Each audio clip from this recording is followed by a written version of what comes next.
Hi HCGers, it's Cheryl HCG Berry Babe checking in.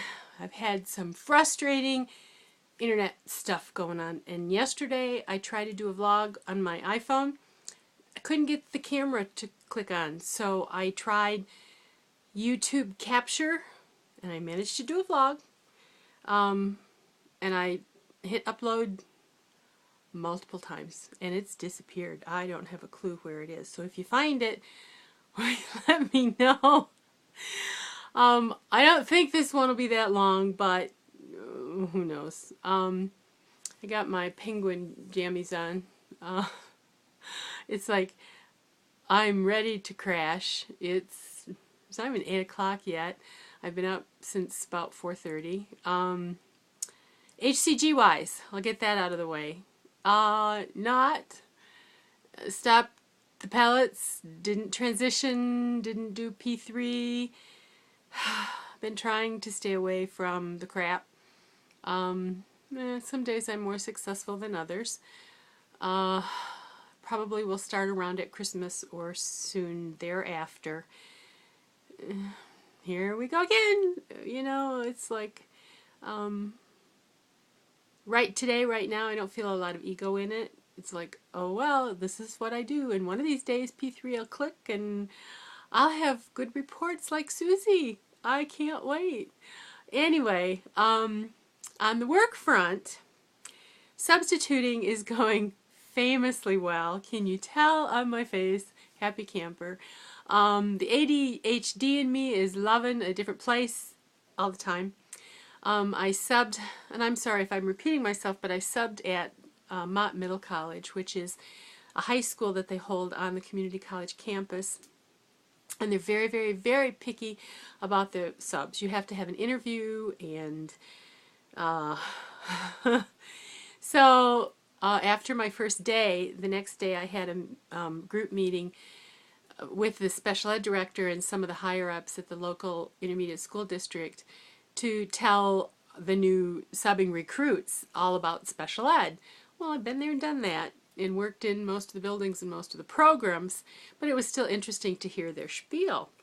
But the personnel director came in and she said, "Oh, you subbed at Mott Middle College. They love you." Now, she didn't say they really like you. They didn't say they thought you did a good job. They loved me. So, you know, guys, I had such an awful, awful experience with that principal that just didn't think I could do one damn thing worth anything, and did everything she could to make me leave, and I did. It's very nice, you know, now that I'm retired, I still am a certified teacher, and I can say, yep, I'm a certified special ed teacher, I just retired, and that gives a certain credibility, and it gives me more confidence. But I'm actually enjoying myself. You know, a lot of educators, especially in special ed, are burned out. The paperwork is incredible, and I don't have it right now. I'm not getting paid big time. But I leave and I'm done for the day. I don't have to worry about, I didn't get Johnny's goals done, or did we get hit mad, or do I have an evaluation coming up that I'm not going to make, and what's that going to mean, and you know, did I make this parent mad, and are they going to call the school district, and blah blah blah. It's like I just get to come in and do my thing and off I go. And so last Friday, I subbed, Thursday I had the special ed meeting, and on Friday I was slated in at the Transition Center, and that's for, in Michigan we have education available up until age 26, and so it's a program designed for the students after they quote-unquote graduate from high school, whether that's in their local district or through the ISD, one of the special programs. They are eligible to come to Transition Center, and there are vocational then goals and life skill goals. Like on Friday, the class I was in, they were working on writing checks and doing a checkbook register. I don't think my 19-year-old knows how to write a check, and I think she would struggle with the check register. So it was kind of funny that we're having these cognitively impaired kids learn how to write a check.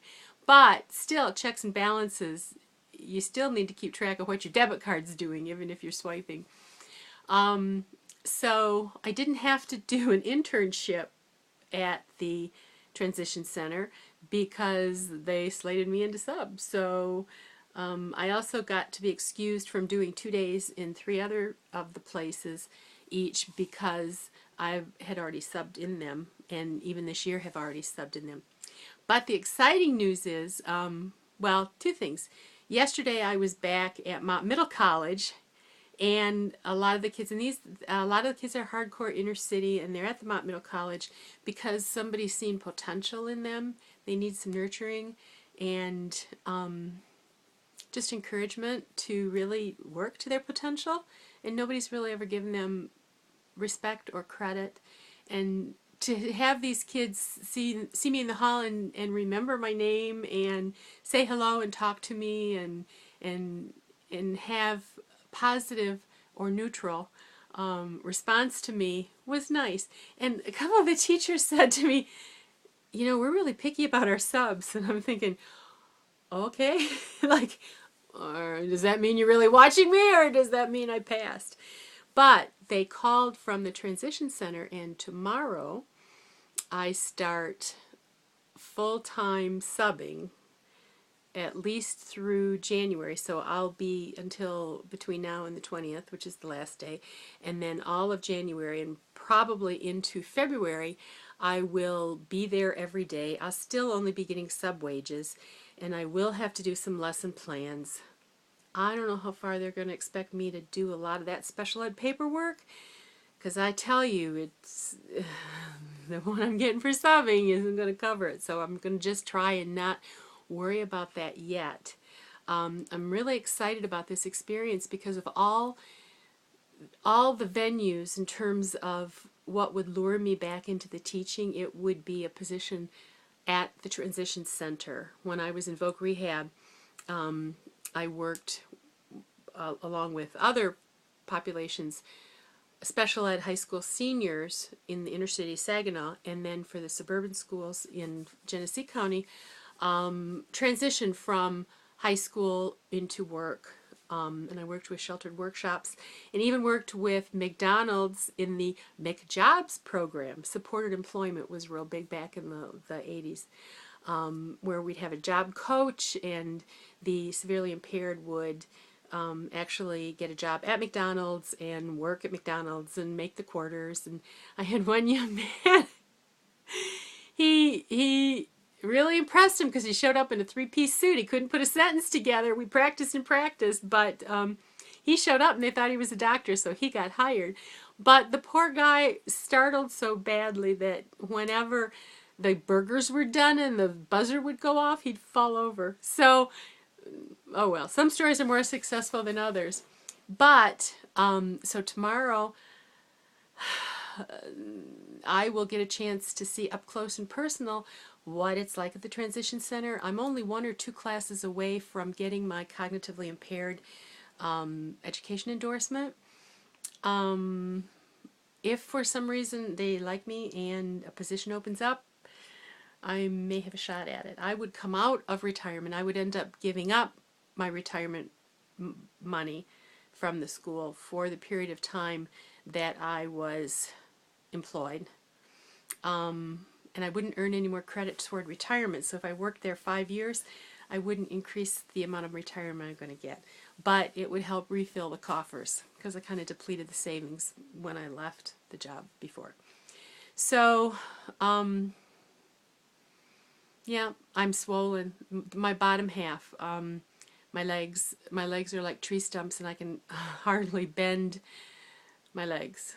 I'm on my feet all the time, and I swell usually anyway when I've gone low carb, and then I go to carbs. But I was looking at my hands, and they're not showing it. Maybe a little bit, but I don't have any ankles. I go from knee into feet, and I don't know. I've been trying to do my diuretics. Once I get in a routine, I may be able to do better with the drinking the water and timing my water pills. You know, when you can't leave a classroom and you really got to go, that's hard. So I wanted to do this vlog and get it out there, and hopefully this is on my iPhone, so it should upload. Our internet is not working yet, but my husband found a free one. He thinks maybe it's the church up on the corner is broadcasting. So it's like, well, yay, at least I got my internet back for a while. So I've been trying to catch up on vlogs, and I'm not commenting like I should. It sounds like a lot of people are having trouble keeping up with vlogs, but 'tis the season. Saturday, I meet with the girlfriends at one of their houses for our Christmas, and I'm looking forward to that. So I'm so tired because while my sleep has improved, I still have huge blocks of time in the middle of the night. I fall asleep, and then I wake up and I'm wide awake. And I think that's the cortisol, which is supposed to be high in the morning, is mine is high at night. And in leptin, understanding leptin, he says if you don't fall asleep by 10:30, the cortisol takes over and you're good till 3, and that's kind of the way it is. And I'd like to go organize my kitchen. JoAnn, you got rid of all those gadgets and now you're buying more. I laugh because I think we are QVC sisters. I have so many kitchen gadgets, and every time you say QVC I get a little grin, chuckle. I love to see all your new gadgets. And sometimes when I saw your banana ice cream maker in the store today, I said, oh, JoAnn uses that, and I wondered where you're storing that now. So I'm punchy. So tomorrow's my first official subbing with a future, so to speak. I'm excited. But guys, it's slow. They're slow. They're so slow. Oh, it's very relaxing on one hand, but they're so slow. It's like, now they're going to write. Okay. And next it's number 2. They just, most of them are so sweet and they try so hard. You know, you gotta love it. But going from place to place, and you know, I love meeting new people and hearing stories, and already I'm like wanting to call up the rooms I've been in and say, I'm sorry, but I won't be seeing you for a while, because I gave everybody my name and asked them to put me on their list, and they said, oh, we will, and now they won't get me. But God, it's nice to be validated. You know, I'm sad that I let one lousy, toxic person demoralize me so much, but it's really hard. You know, for 4 years I worked under a big cloud where I was literally persecuted, and she always said I didn't handle frustration well, but you know, when I was at the elementary school, they spied on me and gave reports, and the principal there, the one that didn't like me, was calling over to the new principal that I thought I had a shot with and telling her what to do. And I was even getting phone calls from the principal when she was on extended sick leave telling me what I was doing wrong and what kind of trouble I was in. It was like, you know, people spying on me, and no, I didn't have any meltdowns. I didn't have any, you know, there was nothing that year. So I have to tell you about my psychic reading one of these days. But it's like, doo-doo-doo-doo, seems like it might be coming true. Anyway, I'm enjoying it. And, you know, it may all get old, and it's cold. I'm in Michigan. It's cold. It's really cold. And, you know, I'm wearing a vest all the time. In the room I was in today, the school I was in, was cold. And spring's not coming anytime soon, and then it'll get hot, and I'll be too hot. So, yeah. Anyway, almost at 15 minutes, and if it didn't run out of 15, who knows how long I'd chatter. So if you stuck with me, thank you. I appreciate it, and hope the season is going well for everybody. Bye for now. And Donna O, thank you for the card. Bye.